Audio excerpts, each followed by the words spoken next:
శుభమస్తు. శ్రీరామ జయం. జై సమ్మక్క సారలమ్మకు. జై జై సమ్మక్క సారలమ్మకు. ఒకటా రెండా 4 రోజులుగా సుదీర్ఘంగా కొనసాగుతున్న ఈ ఉత్సవం ఈ రోజుతో పూర్తి అవుతుంది.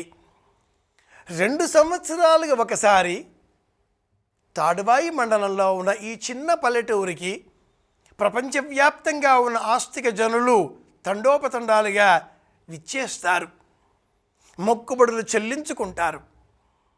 ఒకరు, ఇద్దరు, వందలు, వేలు, లక్షలు, కోట్ల సంఖ్యలో ఈ సంవత్సరం భక్తుల సంఖ్య దాటిపోయిన నేపథ్యంలో ఈ రోజుతో ఆ ఉత్సవాలకు పరిసమాప్తం పలుకుతారు అక్కడి పూజారులు. ఒకరోజు ముందుగా చిలుకల గుట్ట మీద నుంచి తెచ్చిన ఆ కుంకుమ భరిణ, ఒకరోజు ముందుగా పగిడిద్దరాజు సంప్రదాయాన్ని కొనసాగిస్తూ తెచ్చిన మరో ప్రాంతం నుంచి తెచ్చిన మరి ఒక వస్త్రం లేదా కుంకుమ భరిణ, వీటిని గద్దె మీద ఉంచి మొక్కుబడులు చెల్లించి సంకల్పాలు చెప్పుకొని, కప్పు లేదు, వనమే రక్ష, చుట్టూ మనబోటి వారిని నియంత్రించే నిమిత్తమై ఏదో కొద్దిపాటి కమ్ములతో చిన్న చిన్న ఇనుప బద్దీలతో నిర్మించినటువంటి ఒక నిర్మాణం మాత్రమే. పక్కన పరవళ్ళు తొక్కేటటువంటి జంపన్న వాగు. మేడిరాజు అడవికి చక్రవర్తి. ఆ అడవిలో లభించిన కుమార్తెను సమ్మక్క అన్న పేరు పెట్టి పెంచి పెద్ద చేశాడు. అనంతరం తన మేనల్లుడైన పగిడిద్దరాజుకు ఇచ్చి వివాహం జరిపించాడు. ఆ పగిడిద్దరాజు ఈ సమ్మక్క దంపతుల కుమార్తెనే సారలమ్మ. సారలమ్మ సోదరి నాగులమ్మ. ఈ ఇద్దరు సోదరీమణులకు తమ్ముడే జంపన్న.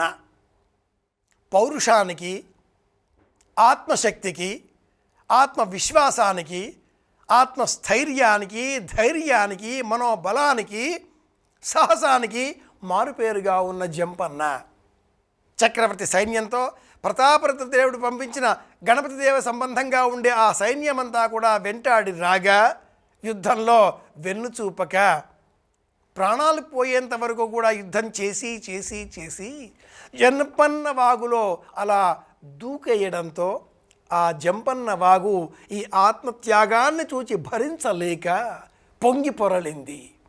ఈ ప్రాంతమంతా కూడా ఒక ప్రత్యేకత ఏంటంటే, కాకతీయ చక్రవర్తుల ప్రత్యేకత గొలుసు వరుసకట్టు చెరువుల నిర్మాణం.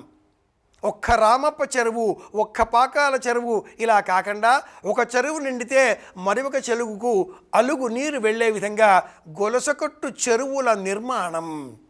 మహా ప్రాజెక్టులు కట్టకుండా ఏ నాగార్జున సాగర్ మరింకేదో ప్రాజెక్టు అని కాకుండా గ్రామానికి, ఏ గ్రామానికి ఆ గ్రామం విడివిడిగా సశక్తి పొందే విధంగా చెరువులు నిర్మించి ఆ చెరువులో నీరు నిండితే వృధా కాకుండా పక్క చెరువుకు ఈ నీరు వెళ్ళాలి, అలుగు వృధా కాకుండా మరో చెరువు నింపాలి. ఇలాంటి ఆ ప్రాంతంలో గ్రామదేవతలుగా వెలిసిన తల్లి బిడ్డలు సమ్మక్క సారలమ్మలు ఆత్మత్యాగం చేశారు. 4 రోజుల వీరి గాథలను మనం రోజు మననం చేసుకుంటూ వస్తున్నాం. అత్యంత విలువైన వస్తువు, దినుసు, లోహం బంగారం అనుకుంటే, బంగారం కంటే కూడా ఎవరంటే మనకు చాలా ఇష్టమో ఆ వ్యక్తులను మనం బంగారు అని పిలుస్తాం. ఆ పదార్థాన్ని బంగారం అని సంబోధన చేస్తాం. ఆ బంగారమే బెల్లం. సమ్మక్క సారలమ్మకు ప్రీతిదాయకంగా సమర్పించవలసిన ఆ పదార్థం బెల్లం. కోయ దొరలు, కొండ కొమ్మలలో ఉండేటటువంటి వారు, పల్లె జనులు, గ్రామీణులు, పోడు భూములు చేసేటటువంటి వారు, వీరందరికీ కూడా విలువైన వస్తువు ఏదైనా ఉన్నదా అది బెల్లం మాత్రమే. ఇష్టమైన పదార్థాన్నే దేవతకు నివేదనగా సమర్పించాలి కనుకనే ఈ క్షేత్రంలో బెల్లం మాత్రమే నివేదనగా సమర్పిస్తారు. చిత్రం ఏంటంటే, ఇంత బెల్లం వందల వేల కిలోల కొద్దీ, టన్నుల కొద్దీ ఇక్కడ బెల్లం వినియోగించినా కూడా ఎక్కడా కూడా ఈగలు ముసురుకొనవు, ఎక్కడా కూడా ఏ విధమైన అంటువ్యాధులు ప్రబలవు. వందల సంవత్సరాలుగా ఈ చరిత్ర ఇదా సుదీర్ఘంగా కొనసాగుతూనే ఉంది, కొనసాగుతూనే ఉంటుంది. తెలంగాణ గ్రామీణ జీవనానికి ప్రతీకాత్మకంగా ఉన్న అత్యంత పురాతనమైన 72 జాతరలలో అతిపెద్దనైన జాతర సమ్మక్క సారలమ్మ జాతర. ప్రత్యక్షంగా తిలకించే ప్రయత్నం చేద్దాం. తల్లి బిడ్డలు ఒకరిని విడిచి ఒకరు ఉండలేరు. మన గృహాలలో కూడా ఈ సత్యం మనకు కూడా అనుభవైక వేద్యమే. మన ఇంట్లో ఉండే తల్లి బిడ్డలు కూడా దేవతలతో సమానంగా భావన చేద్దాం. ఏ ఇంట్లో ఆడపడుచు గౌరవాన్ని పొందుతుందో ఆ ఇంట్లో అష్టైశ్వర్యాలు తొలుతూగుతాయి.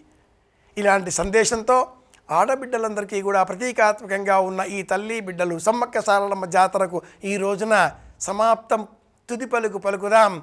మళ్ళీ వారి అనుగ్రహంతో రేపటి విశేషాంశాలు తెలుసుకోవడం కోసం మళ్ళీ రేపు కలుసుకుందాం. శుభమస్తు. శ్రీరామ జయం.